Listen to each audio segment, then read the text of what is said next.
It may not be obvious at first, but there is a theme to this week's episode. Can you guess what it is? Welcome to the Garden Angelus, where we talk about flowers, veggies, and all the best dirt. I'm Dee Nash from Guthrie, Oklahoma, where I garden on 7.5 acres out in the country. And I'm Carol Michael from Indianapolis, Indiana. I have a suburban garden measured in square feet. It's about a third of an acre. We call ourselves Garden Angelus because we are evangelists for gardening. We love gardening, and we want you to love it too. Yes, we do. And we aren't afraid to spill the beans and tell all of our gardening secrets, the good, the bad, and even the ugly. But that's enough of who, what, when, where. Let's move on to this week's episode. Good morning, Dee. Good morning, Carol.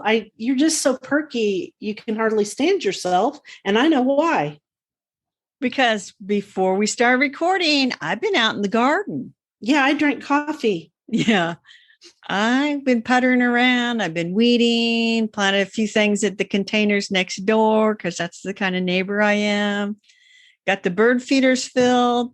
But Dee, I am making fabulous progress on my get out in the garden every single day in September project. Good for you. Good for you. So what I did is I drew up a little calendar, and every day that I go out there, I get to make an X. And so far, I don't want to not make an X on one of those days. I think you should get gold stars and put those on there. Ooh, more fun. Gold stars. More fun. You know what else I did this week? No. I've already brought in the plants that I want to overwinter inside. And there are a few house plants, like this Monstera philodendron that I bought at the greenhouse for like $5. And it's really like tripled in size. So they're in the sunroom, just waiting to, get adjusted to where are we? They're saying there's not enough light here. I got to figure out where to put them. I got to make sure they don't have a bunch of ugly bugs on them. They don't. Yeah. They're good. They probably don't. No. So you want to hear about my garden? Absolutely. Okay. So I first have a question for you. What is the average daily temperature there now, especially like daytime and night? Well, I guess daytime and night. Well, interestingly enough, there's a coolth of the morning. And so it's in the low 60s. And then it gets up to sometimes the 80s. But I noticed we've gotten into a spell like yesterday, today, tomorrow, that's going to push 90. But it really, it's cool in the morning. You can wear long pants and not be hot. It's nice. So this morning I got up and it was 66 degrees. So that's we can cool. feel a change in the air. Of course, we had the weird summer where it was 66 degrees, which made no sense, but whatever. It's still in the 90s in the afternoon. But what I've noticed is the angle of the sun is different. It surely is. And it's very dry here. So those two things together make it feel cooler than it is. And that applies to gardening. And also the fact that we need rain. And we were hopeful that, I don't know if it's a tropical depression or what it is, but it's coming up from the south. Sometimes those will hit Texas and go straight up to Oklahoma. Mm-hmm. But a lot of other times they're going to go to poor old Louisiana. Goodness gracious. So the point of all this is I weeded and checked my bees, but I also checked my sprinkler because I went out into my shade garden that's down by the little greenhouse and everything looked really distraught. Oh, yeah. I found a giant leak in a great big cracked hose. And so they weren't getting any drip irrigation at all. And so Bill and I did that. We ran around and checked all our sprinkler systems. So I wanted to remind people, check your sprinklers because it's that time of year where you want to get them all fixed before winter. So let me ask you a question. Mm-hmm. So do you have to take in all those hoses and stuff? You don't take them in the winter, do you? No. And in fact, I don't even have to winterize my system because all of it is inside the garage and it doesn't ever get too cold. And we do have to winterize irrigation systems. Like I have a front irrigation system only, and it is in the ground. I spoiled myself and I have an irrigation pipe that goes out to the vegetable garden, which is at the back end of the backyard. So I have a spigot out there so I don't have to drag a hose from the house. Right. But anyway, so I already got the email that said starting October 1st, which is just a couple of weeks, they're going to start winterizing systems. So they blow them out and they don't put any gunk or anything in them, but they blow out all the water. No, they just blow the air and the water. Mm-hmm. Well, here you don't have to do that. And almost everything here is on drip, except my front yard. So anyway, that's it. I did want to say that it's dry here too. And friend of mine who lives part of the time in New York City, part of the time in the town I grew up in, sent me a text, and he was talking about, oh, he wished he was home. He would sow some grass seed. And I'm thinking, well, do you want me to go sow some grass seed down at your house? It won't do any good because we're not getting any rain, and I don't see any rain in the forecast. So he's going to sow it when he comes back in October and hope for the best, which is probably okay because, Yeah, I think that'll be fine in your climate. But anyway, you told me a story when we were not recording, and now I want to hear it for our listeners. You can thank me for pulling this story out of Dee. Dee, you were talking to me about a seed order that came. Tell us about that seed order. I placed an order for seeds, and I must have been insane that day because I ordered giant Musselburgh leeks, red Baron bunching scallions, maestro peas, which would have been great if I had, actually done them a month ago, carrots, purple elite, Imperator. I don't even know what this is. So I will probably plant these carrots because I'll put those in my, my cold frames, and I think they'll do fine because they'll overwinter. Then I got a patchy scallion bunching. What was my deal with scallions? Why? I mean, I've grown them before, but why did I feel like I needed things of them? And then I don't know. I don't remember us even really talking about I don't think we did talk about scallions. I don't know. Maybe I got in there and looked at the leeks and thought I needed some scallions too. Chiaga beets, which that sort of made sense. Oh, look, there's more leeks. Comanche. Apparently I was doing a whole Native American thing too. And then Boldor beets. Most of this will be for the spring garden now. And I'll have to start most of those seeds indoors. I just laugh at the idea that you forgot you ordered these. And so, let's go down through this. So we assure our listeners that you do not get drunk and order seeds you don't remember. No, I order my seeds during the daytime, and no, I don't get drunk. No drunk seed ordering. No drunk seed ordering, no drunk social media. I don't do that. Anyway, I thought that's hilarious. Not that I would ever do anything like that. I don't, maybe I got drunk on fall excitement. I don't know. That could be. You get overheated in the summertime and you think, I can't wait till the fall. I'm going to get some stuff for fall. Anyway, but I am going to plant some lettuce seeds because there's still time. So I'm clearing out an area today in my strawberry garden, and I'm going to get rid of the strawberries there and put some lettuce after I put some really good nutritious stuff on top of the soil. Okay. That sounds really good. Let us do the first quote. Oh, to be a butterfly still upon a flower, winking with its painted wings, happy in the hour. That's by Amy Lowell, who was a poet, and she was born in 1874 and died in 1925. Oh, and that's the simple pleasures kind of thing. It is. It is. My favorite thing right now is to go out and look at the butterflies. And there are so many this year. In fact, we open our back door that I'm looking out right now, and we sit and eat at the table, a kitchen table, and we just watch butterflies all during dinner at my husband's request. That is wonderful. And so one way, if you don't have a lot of flowers, this kind of goes into our flower topic, which is refreshing your container plantings for fall. And there are plants that you can add into your containers that will attract butterflies in the fall. Right? Yes. Right. Oh, you want me to talk about them? That was the cue, Dee. That was the cue. And then you go, Rudbeckia hirta, dwarf sunflowers. Yes, what's in our notes? Small asters. Which I wrote. Yeah. Okay, so crotons and ornamental peppers will not attract butterflies, but they're pretty. They look really good. And they're good for a hot climate that's still hot in the fall. And you can also do millet for dark colors, if you can find it, which sometimes you can. They have some beautiful, tall, dark red leaf millet at the greenhouse. Wow, that'd be pretty in the sun. I got to tell you, I was there yesterday. They have moms at the perfect stage to be bought, which means you can't hardly see the color. Right. But I asked, are you getting any more of those violas? Because it turned out that I bought all the ones that they ordered in. Come on, Carol. They're getting the ones that are really dark, almost black, and I'm probably not going to buy them all. But I thought our listeners would be disappointed if I didn't work violas into the equation. So you can imagine those really, really dark violas mixed in with some pretty yellow flowers and stuff. Or orange. Okay. Yeah. We talked about ornamental kale last week. That's a good thing for a fall container. It is a good thing for a fall container. I will say this, violas won't attract butterflies as far as I know, but they're just still pretty and they attract people apparently. So that's a good thing.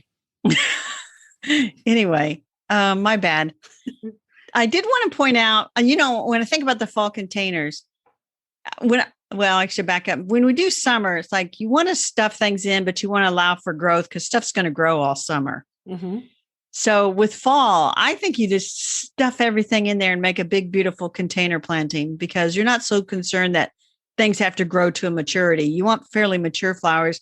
And like your notes say, you'll find not the little tiny, 6 packs of petunias. You'll find big 6-inch pots of petunias.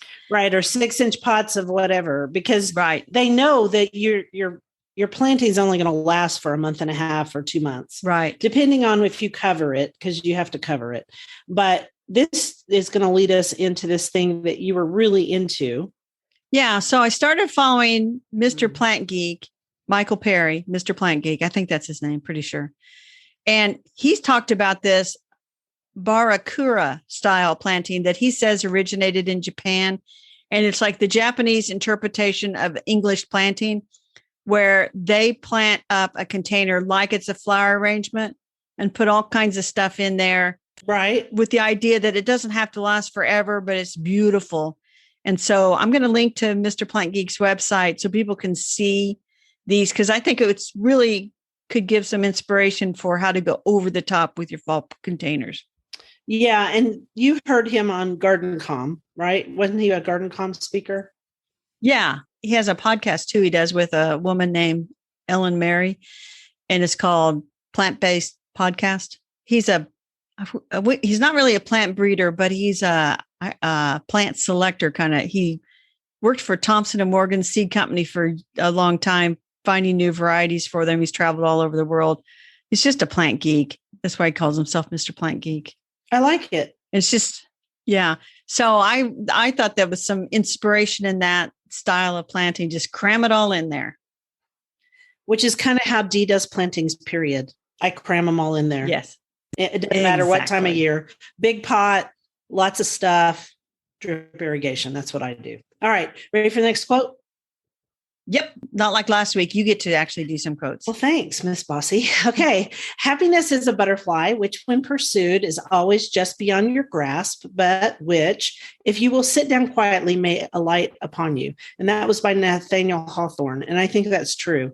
And right now, people seem to be kind of stressed. So I want to bring them happiness, and so does Carol. Yes. And so, your way of de-stressing is to have dinner out on your deck and watch the butterflies flit among the flowers. And I recommend that. I mean, I love to sit here, sometimes just get lost in watching, they're not butterflies, but the birds coming to and from that feeder I put out there. Mm-hmm. And if you plant millet, you know how we talked about the dark millet? Uh-huh. If you plant that in your, in a sunny spot at the end of the season, they'll eat that too. The birds will. They love millet. You have just given me a really good idea. Oh, I'm thrilled. What is that? Well, a reason to go back to the greenhouse. I think I'm going to get some of that really dark millet and get a container. I probably have an empty big one around here somewhere, and plant a big container with millet and everything and put it right by that bird feeder. I mean, it'll get bird seed in it. It'll get birds, droppings on it. But I think I might do that. Plant something really outrageous out there. I think they would like that. Yeah, I think that would be really cool. And there was another thought I had. Oh, about the containers. Sorry, we thought we were finished with this, but I got one more thought. Be sure and fertilize those containers or put in some more fresh potting soil, because those containers are tired after summer. All right, let's move on to our veggie. Well, okay. Can I say one more thing about containers? Oh, of course you can. So if I'm going to get a big container and put millet in there for the birds and stuff, don't you think I ought to put a bunch of asters and things that would attract butterflies right out that window? Yes. You know the answer to that question. I If thought there's an so. aster involved, I'm in. I love asters. They're my favorite in the fall. I like them better than mums. So we're mixing things up a bit. And our veggie topic is actually kind of our book. And then when we get to the book, we'll talk about another book.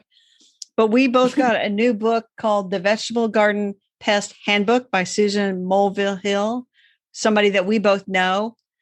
This is a really good guide to all those vegetable garden pests that we talk about. Yep. It's really good. It is. And, there's pictures, there's descriptions, there's ways to control it. And they're not all like, like a list of chemicals. These are ways to control it that don't use chemicals. And of course, in keeping with our theme, which people might have figured out is butterflies, I went right to the cabbage worm, which is that cabbage white butterfly. Yes, that causes problems if you want to have ornamental cabbage or eating cabbage. And the corn earworm, which causes problems too. But I took a picture of one and put it on the butterfly and moth page the other day group. Anyway, keep going. Well, that's really kind. But anyway, this is good book. I mean, I don't think you're going to sit down and read it cover to cover, but you're going to sit down and think about some of the problems you had. Here's the chapter on Japanese beetles. Yeah, I'm looking right at it. And you know what? I've got to put down that milky spore disease. Yeah, I got to do it right after the beetles fornicate and have laid their eggs, which would be when they show up in your yard because they fornicate immediately. The nice thing about this book too is she talks about the life cycle. So if you're unsure, like I'm looking at Mexican bean beetle, so it overwinters in garden debris. And so that would be, if you have a bad infestation of Mexican bean beetles, this would fall in line with our, like, clean up that crop, get all that debris out of there and get rid of the overwintering habitat. Yeah. You don't want to give them other stuff to get into. Oh, squash bugs. Yeah.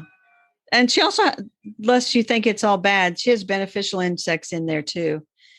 But this is a nice book that if you're gardening with kids that have an interest in this stuff, when you see a bug, instead of like, ooh, bug, squish, I think it's good to sort of, like, I don't want to say capture the bug, but to look the bug up in here, because I think the kids could learn a lot of good information about them in this book without really. I think you could take the book out with you and have one of those little magnifying glasses like we had with the kids, and it kind of captures the bug just for a minute and you can look at it. And so I think that's smart, because then when they grow up, they know what a squash vine borer is or a stink bug or whatever. Right. I will also say that these photographs are extremely good. And on each page, it shows the bug as a nymph or child, and it shows it as an adult, and it shows the damage it does. And then it's really IPM, integrated pest management. So she starts with the least thing first and then moves on. So I just think that it's a good book, and I think I'll keep this one. Yeah, this is a keeper. I've never heard of kale and clay. Have you? That's one of her things. We need to look at kale and clay.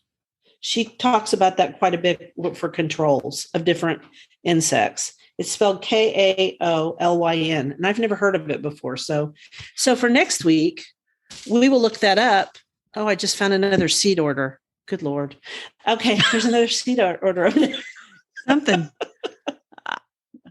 If it was my house, you know what I would blame? At my house, who would blame for those seed orders? Those garden fairies. Exactly. They can write a blog post. They can order seeds, I'm sure.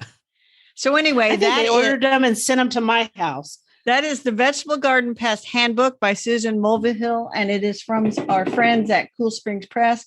I think it's a good book to have right there by the back door near the vegetable garden, so you can look up what's wrong when you get those insect pests, and you will get them. Yes, and then you can look up your own solutions and decide how far you want to go. That's right. So here's our next quote. If nothing ever changed, there would be no such thing as butterflies.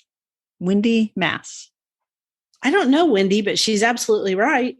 Yeah, I don't know either, but she is absolutely right. So on the bookshelf is a topic that you brought forward that is very interesting to think about. So normally we talk about a book here, which we will mention a book at the end. But today we're going to talk about keystone plants and ecoregions. Okay. And this is something that was put together by, I think it's the National Wildlife Federation, along with Doug Tallamy, Yes. and several other groups helped too. So a lot of these groups that care about specific pollinators like monarchs, and different groups all over are working together to try to get the word out. And I had never heard of this. And I'll be honest, I don't know how I found it. Oh, I do know how I found it. Yeah. It found you. It found me. It found me on a native plant deal. I was probably on the Oklahoma Native Plant Society's group on Facebook, because I spend more of my time in these groups than I do anything else on social media, because they're just so knowledgeable and I really enjoy them. And so somebody referred to a keystone plant and an ecoregion, and I thought, what the heck is that? That's new.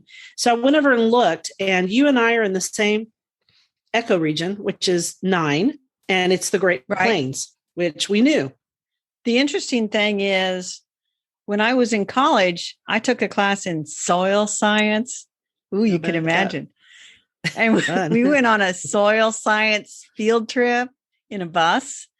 And we got out at this one point, and they had us faced east. And he said, you see the trees on the horizon, y'all. Then we face west. And he says, you don't see any trees. He says, you're where the timberline meets the prairie. And I always thought that was very interesting. And that was somewhere around Lafayette, Indiana, near Purdue. And so, yeah, we're more prairie here. But as you go further south in Indiana, you kind of get, we are at the edge of the prairie meeting the timberland. You guys are right at the edge. Yeah. And actually, my land that we live on is right at the edge too. And it's a specific area. And I wrote all about it in a post a while back called What Lies Beneath Oklahoma's Fauna, foliage and fauna, whatever. But there was a nice quote on that website. I want to read that quote. So, keystone plants are native plants critical to the food web and necessary for many wildlife species to complete their life cycle. Without keystone plants in the landscape, butterflies, native bees, and birds will not thrive. 96% of our terrestrial birds rely on insects supported by keystone plants.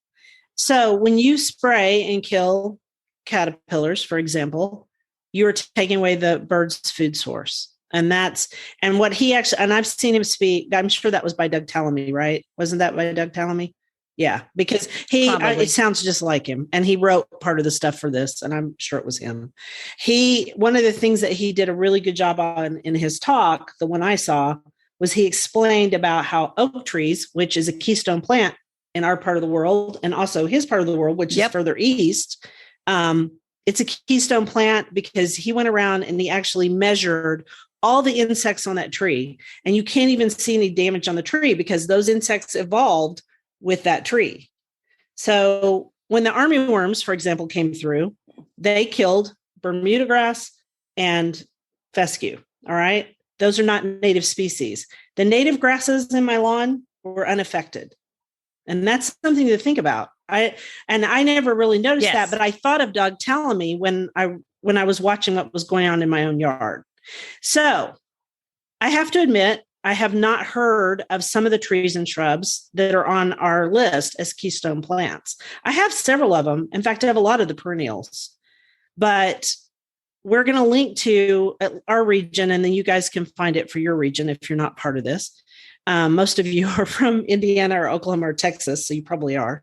And, then you can learn more about what you should plant in your garden if you want to affect birds and other insects like butterflies. And so one that I had never heard of was, let's see if I say this right, Vacanium stamineum, which is deerberry or sparkleberry. And it's really a pretty little shrub.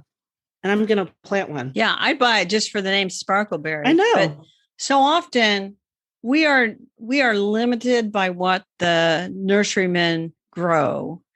And they grow what they think people are going to buy, which is why in Indiana, you can still buy a flowering pear.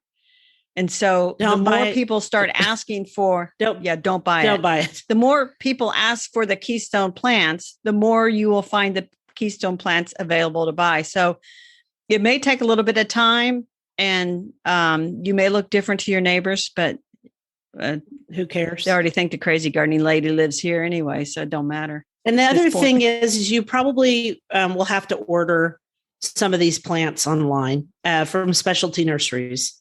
And I did that this year with the service berry because I tried to buy one locally. I went around to everybody I could think of and I couldn't find one. So I ordered it. Right. And we're going to link to one of Doug Tallamy's books, A New Approach to Conservation That Starts in Your Yard. Our listeners might find that of interest for winter reading. And then you found out that Miss Dr. Tallamy will be in Oklahoma. Yes, God willing, and COVID goes away somewhat. He will be here February 4th and 5th of 2022 at the Oklahoma Native Plant Society meeting. I'm a member. I don't go all the time. Well, we haven't had meetings, so there's no way I could go anyway. But anyway, they're going to have him come back and speak. He's worth listening to. He really is. He really changed how I garden. Good. So we'll leave a link to that. So that was like a second bookshelf thing this week. So 2 books this week, That's 2 for right. one for the vegetable garden and one for your ornamental garden.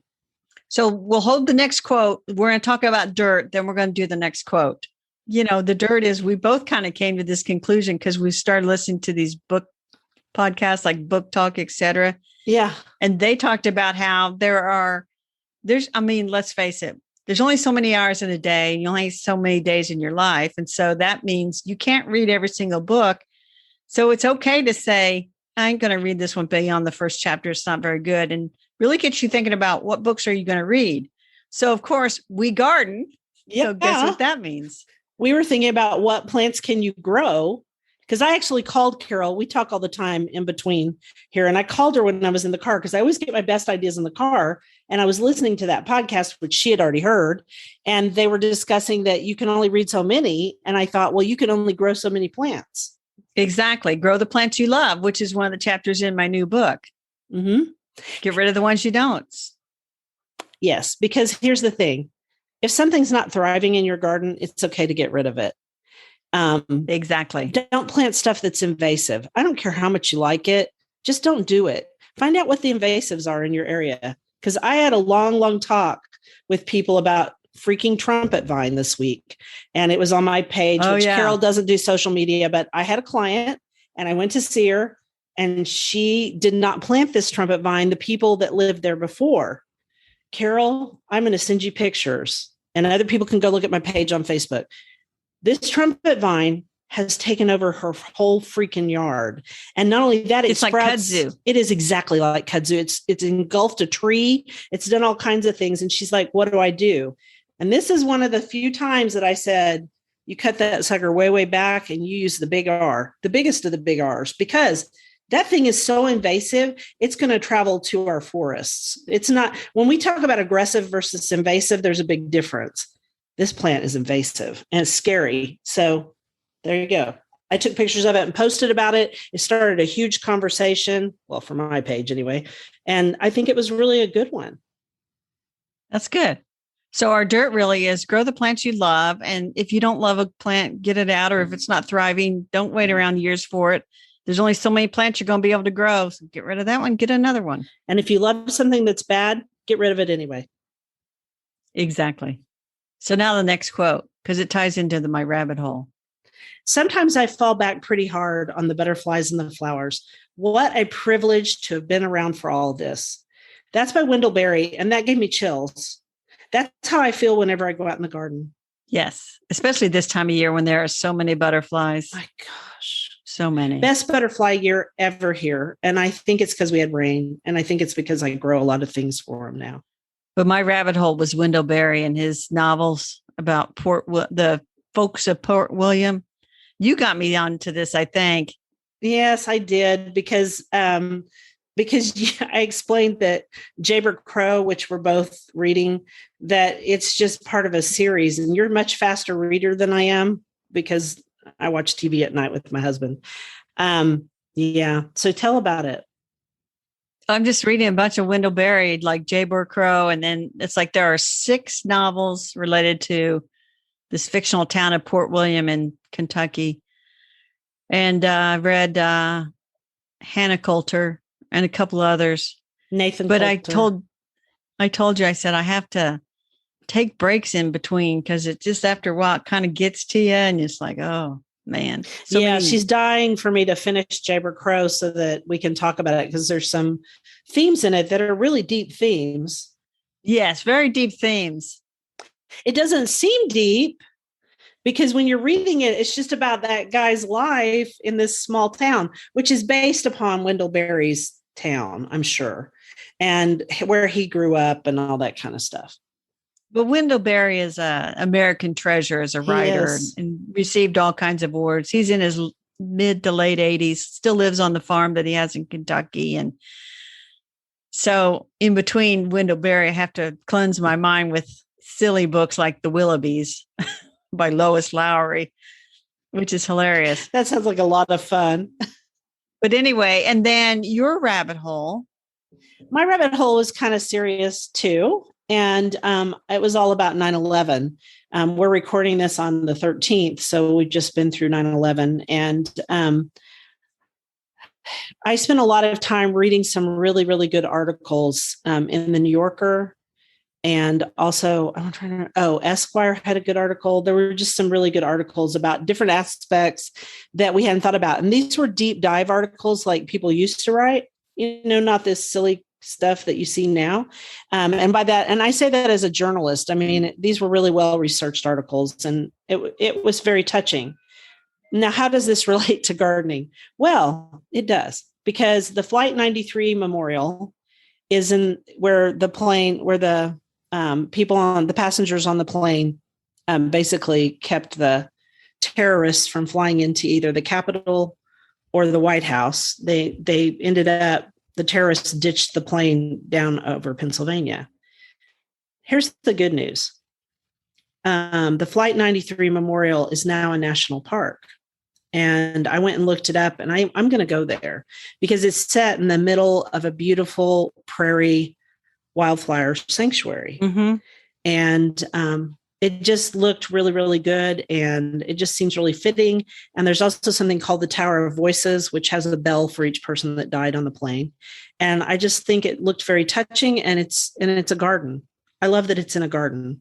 Yes. And the place where the bodies are basically entombed in that area because it was such a bad crash.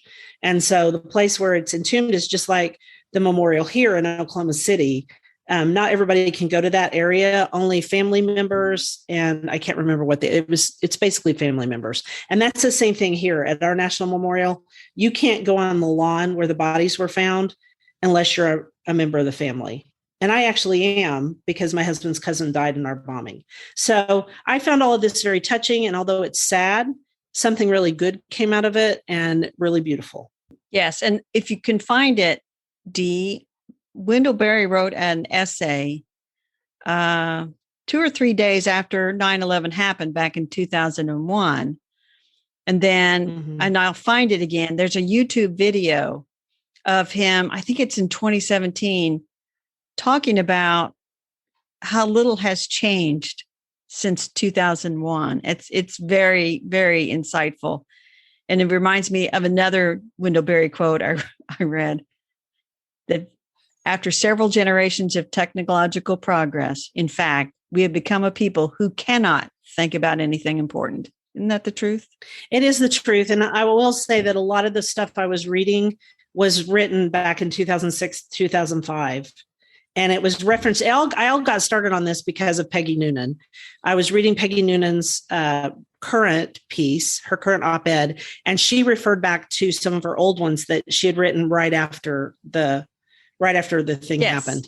And so I read all that, and then I got really interested in some different aspects of it that I had never looked into. And that's how I got into it. And he's absolutely right. We used to write a lot better.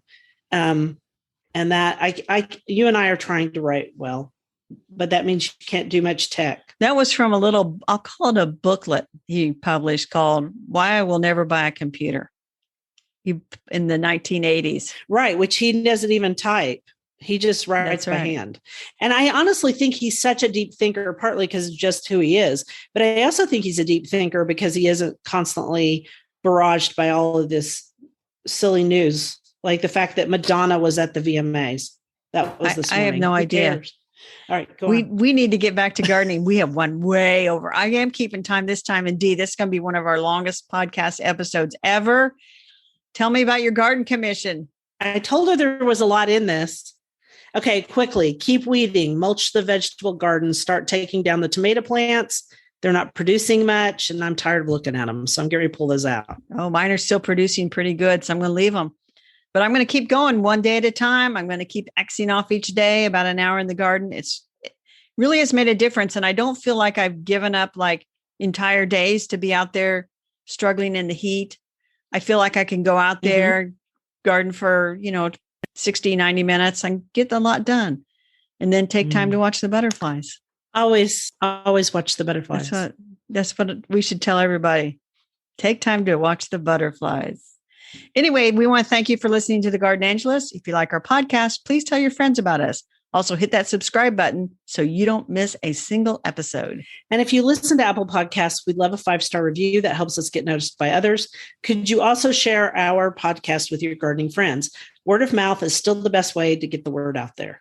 Yes, and be sure and check out our show notes for links for more information about today's topics, plus links to our own websites. And if you want to help support us, use those affiliate links.